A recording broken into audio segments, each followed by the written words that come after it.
It's now my pleasure to introduce Congressman Nick Rahall. He is the former congressman from the state of West Virginia. He was first elected in 1976. At the time, he was the youngest elected, longest-serving member in the history of the U.S. House of Representatives.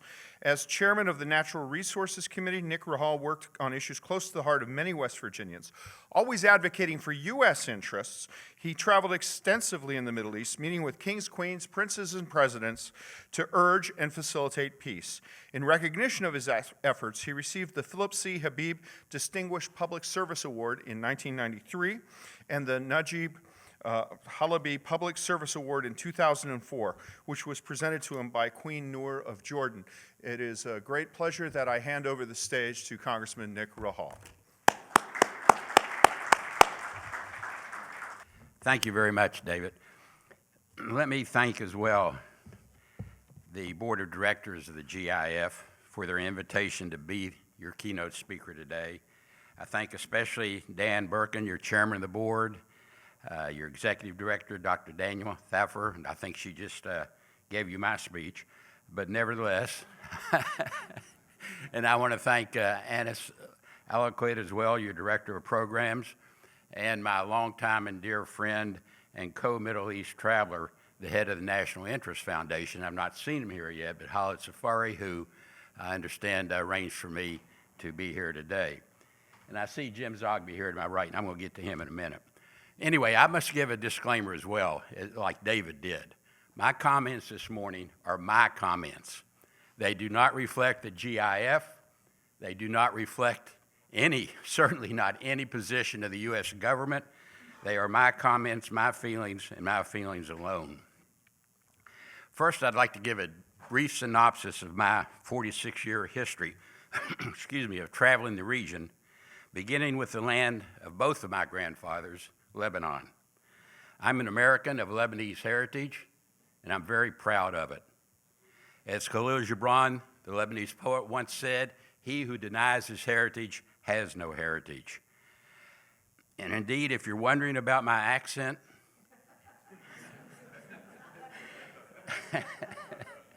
it's not because I was born and raised in southern West Virginia, but because my grandfathers were born and raised in southern Lebanon, and they came to this country, immigrated to this country as pack peddlers.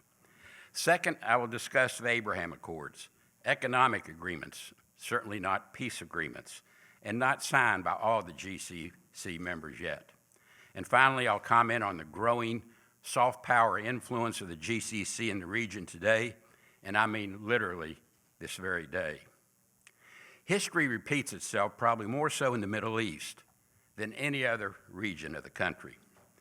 In U.S. politics, we often say time is an amazing healer. In the Middle East, it appears as if time creates more hatred. Axes are not easily buried, but kept high, and they often fall again and again and again on innocent men, women, children, relief workers, peacekeepers, journalists seeking the truth. And all around, and I mean all of the various entities and individuals with venom in their thoughts are to blame. Nobody is lily white when it comes to the Middle East. Over 42 years ago, as Jim Zogby knows very well, because he was involved in this codel, June of 1982, after the Israelis' brutal and barbaric invasion of southern Lebanon, initially aimed at ridding the country of the PLO, not taking over the whole country, I called Israel then, and this was a very public statement in my hometown newspapers and across my district. I called Israel back then a monster that the U.S. had created, a monster. And I think that could be very true today. And to show you what I mean about history repeating itself, in preparing my remarks today, I happened to find this magazine, Destroying Beirut. The date of it, August 16th, 1982. You think history doesn't repeat itself? Later that summer of 1982, then House Speaker Tip O'Neill asked me to lead a congressional delegation to the region and report back in his own words. Tell me, Nick, what the hell is going on over there? We met with 6 heads of state in Syria, Saudi Arabia, Jordan, Egypt, Lebanon, and Israel. We met with as many factional and militia leaders as humanly possible, whether they were friend, foe, enemy, terrorist, or whatever they wanted to call themselves. I've always believed in direct talks, as communication does not mean capitulation. In meeting with Yasser Arafat in the bowels of Beirut, with Israeli bombs falling all around and over us, we were able to secure from him a paper that renounced terrorism, a signed piece of paper by him, that recognized all UN resolutions relevant to the Palestinian question, which was an implicit recognition of Israel's right to exist. And of course, we got beat up in the press. Oh, did we ever? We got sloughed off by the State Department, and AIPAC proceeded to do a job on us back here at home. Prime Minister Begin, at that time, and then Defense Minister Sharon canceled their scheduled meeting with us the next day due to our meeting with Yasser Arafat. Well, one member of our delegation was a Jewish member, Elliot Levitas of Georgia. He did not go with us to the Arafat meeting, but he got rather upset that Sharon and Begin would cancel their meeting with us just because we'd met with Arafat.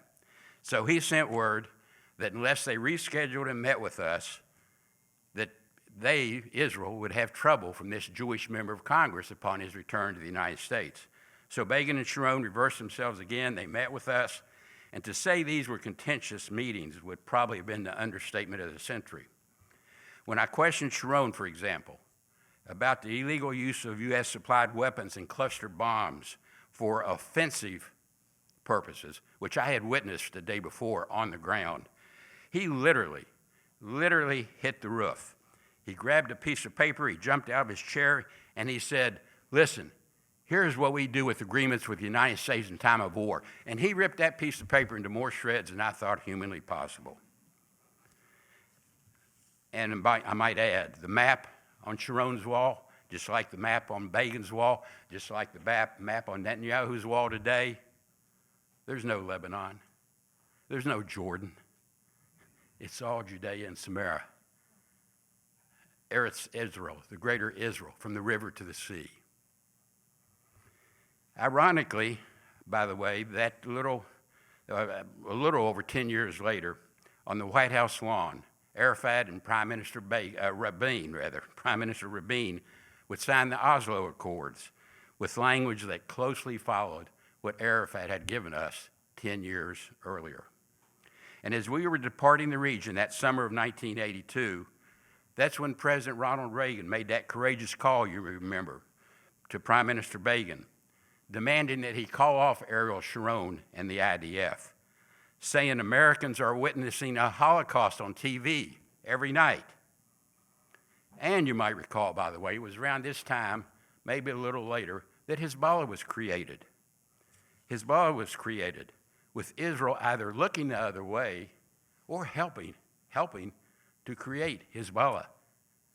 They saw it as an alternative to Arafat, as competition to Arafat, as somebody that could keep the embers of the fire brewing on the northern border of Israel, so that Israel would always have a punching bag, would always have somebody they could go across the border and attack when they needed attention diversion from their problems at home. And prime ministers did that for decades after this time. In Lebanon, they would continue to have a convenient punching bag to attack. But anyway, my point here in all of this is that history is repeating itself today. Bibi Netanyahu is Ariel Sharon reincarnated. Menachem Begin, or rather all the right-wing enablers in the Israeli coalition government today, represent what Menachem Begin did 40 years ago. Whether it was Operation Peace for Galilee, Grapes of Wrath in Qana, Lebanon, under Shimon Peres, or any other of the numerous Israeli massacres in the region, as Dr. Thaffer has just said, military might will not make right. It will not solve the problem. It certainly will not bring about peace. It's one thing to rid a neighboring country of Iranian proxies. It's quite another to try to take over that country. And even if you were able, even if, big if, you were able to rid Lebanon of Hezbollah, do you think that would really be peace without settling the core issues, without providing a two-state solution? I really think not. Now, let me be clear. I make no apologies for any of the nefarious proxies in the region for what they have done. The Hamas attacks of October 7th, a year ago, were atrocious and should be condemned by every human being. What Hezbollah has done in Lebanon, especially preventing the election of a president who is corrupt-free and responsible, is outrageous as well. Lebanon is long overdue for a president, or any other bad guys in the region. I make no apologies for them. And let me be as well clear that during my time in the Congress, as Jim Moran knows, I cast many a pro-Israeli vote. I voted for the Iron Dome defense. I voted for tough Iranian sanctions. I believe in the right of Israel to exist. I also believe in the right of other countries to exist, and I believe in the Palestinian statehood. All the countries should have clear and sovereign, free and sovereign boundaries. So I really fear today, this is my greatest fear, that the region will experience another Israeli occupation of Lebanon. Only this time, the occupation will be more than just southern Lebanon. It will be beyond UN Resolution 1701 or beyond any UN resolution lines. And it will continue for much longer than the previous occupation. Without a doubt, the United States for decades, and regardless of who's in the White House or who is in the Congress, who controls Congress, the U.S. has enabled Israeli atrocities, massacres, denial of human rights, land rights, violations of international law, killing of journalists, and the list goes on and on and on. And we all know why. We all really know the bottom line reason. It's called follow the money. Follow the money. Money is the lifeblood of American politics, which leads me to the Abraham Accords, entered into for economic reasons, not any idea of peacekeeping. And I commend the commencing of the Abraham Accords. I'd like to see them expanded. I believe they're good for the region. But with creeping land grabs on all their borders, especially the West Bank, by an increasing right-wing coalition in Israel, I believe that the GCC determined that reaching out was vital for their own economic needs, security issues, energy supply and routes, diversification, climate, infrastructure, and other domestic concerns, as well as a growing role, as Dr. Thafer has mentioned, of Russia and China in the region. And Donald Trump, Jared Kushner, and Bibi Netanyahu, they were more than willing to be partners. Trump, for his own economic reasons, dreams of a Trump hotel in Jerusalem, seaside resorts in Gaza. Yeah, that's what Donald Trump had in mind. For Bibi Netanyahu, the Abraham Accords was like winning the lottery without having to buy a ticket. I mean, he didn't have to do a thing. He didn't have to give up an inch of Palestinian land. He didn't have to agree to a two-state solution. He didn't have to do anything, and including he got acceptance in the Arab world. Now, I have no illusions about all the complexities, the complications, the high tight wire walking with Iran that the GCC states have to do, and even with one another. But I know the hatred that Hezbollah has endeared to many countries in the region, especially by their actions in Lebanon and by their actions in taking sides in the Syrian civil war.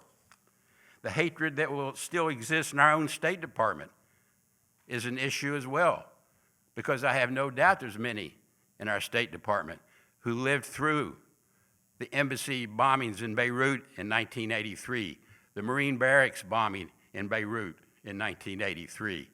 And their hatred exists toward Hezbollah to this very day. And while the administration may have been saying, oh, we didn't okay what they're doing in Lebanon, there's many in the State Department, I feel personally, that did okay what's happening in Lebanon this very day. So with no clear strategy in the region, with shifting positions according to Israeli wishes, with misleading statements by the U.S., and with President Biden being bullied by the biggest bully in the region, I really fear for the weeks ahead. So yes, the GCC is finally stepping up to show some leadership, and I commend them for it. They're trying to prevent a regional war. For their own reasons, yes, that I enumerated earlier. They do not want to see a full-fledged war between Israel and Iran. And as a consequence, it appears they have united. The GCC states appear today to be united, as hard as that is for even two Arab states, much less several of them to do. They do appear united in their neutrality. In their neutrality, if there's going to be an Israeli-Iran war. They stated, I hope very clearly to both Israel, to both Iran, and especially to Joe Biden, that they will not allow any flyovers of their airspace if such a war were to occur, nor will they allow any launches against Iran from U.S. bases in their countries. In conclusion, I believe it's obvious that Israel wants a wider war. It's obvious that Bibi wants a continued war so he can stay in power and out of jail. And I hope the GCC will use its soft power and language with the White House to urge the White House in no uncertain terms to prevent a wider war. Use your newfound unity to tell the White House directly to stop the empty threats and the mealy-mouthed statements of, oh gosh, we don't like what the Israelis are doing. Oh, we don't like it. We didn't okay it, when privately they really did okay it. And urge the White House to bring the hammer down. The U.S. has the leverage. Bring the hammer down on the Israelis if you really want to prevent an Israeli-Iranian war, full-fledged war, that is. The best interests of the GCC are at stake. The best interests of Americans are at stake. The best interests of a two-state solution are at stake. And indeed, I believe the future of mankind is at stake. Thank you very much, and may the rest of the day be very fruitful.